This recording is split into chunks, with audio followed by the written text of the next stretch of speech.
एकनाथ शिंदे यांच्या हातून धनुष्यबाण चिन्ह आणि शिवसेना पक्ष हा आता जाणारच, परंतु त्यानंतर लगेचच देवेंद्र फडणवीस यांचे मुख्यमंत्रीपदसुद्धा जाणार. नमस्कार मंडळी, हे ऐकून तुम्हाला धक्का बसला असेल ना? आता तुम्ही म्हणाल की शिंदेंच्या हातून धनुष्यबाण चिन्ह जाण्याचा आणि देवेंद्र फडणवीस यांचे मुख्यमंत्रीपद जाण्याचा काय संबंध आहे? होय, अगदी जवळचा संबंध आहे. मी पुढे 3 मुद्दे तुम्हाला सांगतो. ते जर तुम्ही योग्य प्रकारे शेवटपर्यंत समजून घेतले तर तुमच्याही लक्षात येईल की कोर्टाचा निकाल शिंदेंच्या विरोधात जातात देवेंद्र फडणवीसांना सुद्धा मुख्यमंत्रीपदाच्या खुर्चीतून ताबडतोब पायउतार व्हावे लागणारच आहे. मंडळी, राजकारणाच्या पटावर सध्या असा काही खेळ सुरू आहे की ज्याची उघडपणे कधी चर्चा होत नाही, पण बंद दाराआड प्रचंड मोठा असा गेम सुरू आहे. नुसता खेळ सुरू आहे असे नाही, तर लवकरच हा खेळ पूर्णत्वास सुद्धा जाणार आहे. कारण या खेळाची सुरुवात फार आधीपासूनच करण्यात आली होती. हा आकस्मिकपणे घडलेला ड्रामा नाही, तर तो अतिशय नियोजन करून आखलेला डाव आहे. तुम्हाला कल्पना नसेल, पण महाराष्ट्राच्या राजकारणात आणि सत्तेच्या खेळात सध्या शिजतंय तरी काय? मग रोज रोज आपण टीव्हीवर बातम्यांमध्ये जे पाहतोय तो फक्त एक बनाव आहे का? समोर जे दाखवलं जातंय त्यापेक्षा पडद्यामागे एक भयंकर गुप्त योजना आखली गेली. अशी योजना जी अवघ्या महाराष्ट्राला हादरवून टाकणारी आहे.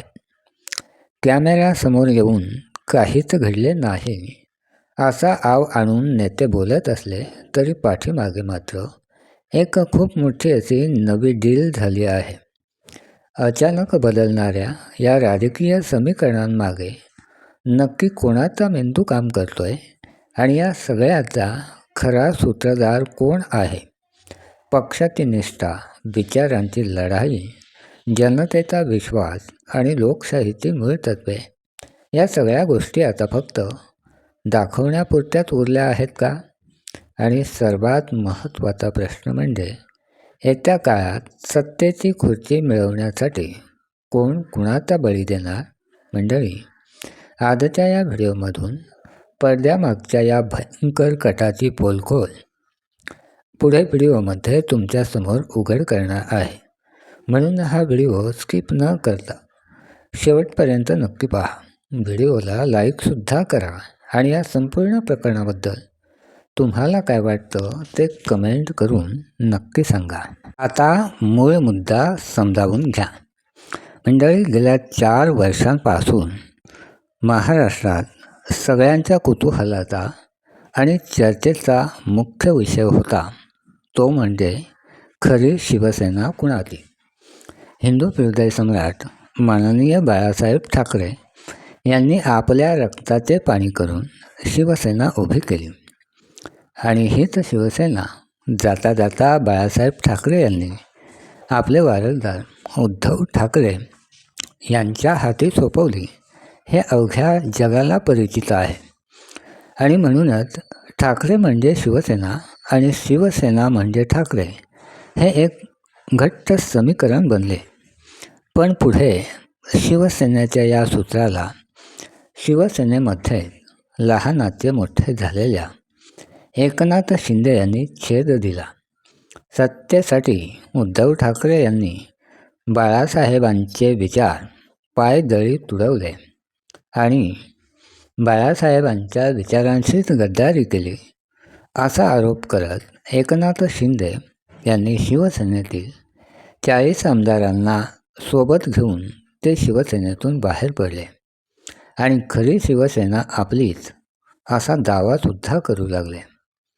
आणि हे सर्व करत असताना शिंदेंनी आपल्या डोक्याने राजकारण खेळले. शिंदेंनी तेव्हा महाराष्ट्राच्या आणि देशाच्या राजकारणाची नस अचूक ओळखली. याच वेळेस देशभरामध्ये मोदी लाट लोकप्रियतेच्या शिखरावर असल्याने भाजपची संपूर्ण देशामध्ये घोडदौड सुरू होती आणि नेमकी हीच नस शिंदेंच्या पथ्यावर पडली. भाजपला साथ देऊन आणि भाजपची ताकद वापरून शिंदे उद्धव ठाकरेंनाच भारी पडले. भाजपचेच खास असलेले विद्यमान विधानसभा अध्यक्ष राहुल नॉर्वेकर यांनी शिंदेंसोबत असलेल्या किंवा शिंदेंसोबत आलेल्या आमदारांना पात्र ठरवून राजकीय निर्णय घेऊन उद्धव ठाकरेंना खूप मोठा झटका दिला. आता शिवसेनेचा सातबारा शिंदेंच्या नावावर झाला. पण म्हणतात ना, काळ चोकावतो, परिस्थिती कायम बदलत असते. धनुष्यबाण आणि शिवसेना पक्ष यावरून कोर्टात खटला दाखल झाला आणि शेवटच्या टप्प्यात शिंदेंचे कर्म फिरले. सध्याचे चित्र पाहता शिंदेंच्या हातून शिवसेना पक्ष आणि धनुष्यबाण चिन्ह निसटणार हे उघड दिसायला लागले आहे. पण खरा प्रश्न तोच आहे की आता कोर्टाचा निकाल विरोधात गेल्यावर शिंदे नेमकं काय करणार किंवा शिंदेंचं राजकीय भवितव्य काय? आणि याच प्रश्नाचे उत्तर अवघ्या महाराष्ट्राला धक्का देणारे आहे. कारण कोर्टाचा निकाल शिंदेंच्या विरोधात जातोय हे पाहिल्याबरोबर या खास खेळाला सुरुवात झाली आहे. आणि हा खेळ कुणी सुरू केला आहे तर भाजपचे चाणक्य ठरलेल्या अमित शहांनी हा सगळा प्लॅन रचला आहे. शिंदे कोर्टामध्ये केस हरले तरी शिंदेंना वाऱ्यावर सोडणे म्हणजे भाजपला महाराष्ट्रातील सत्तासुद्धा गमवावी लागणार आहे. आणि हे अमित शहा आणि नरेंद्र मोदी यांच्या लक्षात आले आहे. आणि खुद्द शिंदेंनाही आपल्या करिअरची चिंता आहे. आणि यासाठी अमित शहा, पंतप्रधान नरेंद्र मोदी आणि भाजपने पुढची रणनीती आखली आहे. त्यासाठी अमित शहा यांनी शिंदेंना आपला पक्ष भाजपमध्ये विलीन करण्यास सांगितले आहे आणि त्याच्या बदल्यात शिंदेंना महाराष्ट्राचे मुख्यमंत्रीपद मिळणार आहे. आता राहिला प्रश्न तो देवेंद्र फडणवीसांचे पुनर्वसन करण्याचा. तर कालच बातमी आल्याचं तुम्ही पाहिलं असेल. भाजपचे सर्वात ताकदवान समजली जाणारी जी संसदीय समिती आहे त्या संसदीय समितीमध्ये 12व्या क्रमांकावर देवेंद्र फडणवीस यांची वर्णी लावण्यात आली आहे. म्हणजेच शिंदे कोर्टामध्ये केस हरल्यावर शिंदे महाराष्ट्राचे नवे मुख्यमंत्री होणार, तर त्या बदल्यात सध्याचे विद्यमान मुख्यमंत्री देवेंद्र फडणवीस यांना भाजप केंद्रामध्ये बोलावून घेणार. अशा प्रकारे हा नवा फॉर्म्युला राबवून अमित शहा, पंतप्रधान मोदी आणि भाजप आपला डाव आपल्या बाजूनं झुकवून घेतील आणि महाराष्ट्रात भाजपचा ढासळत असलेला गड रोखून धरतील. मंडळी, याबद्दल तुम्हाला काय वाटतं ते कमेंट करून आम्हाला नक्की सांगा.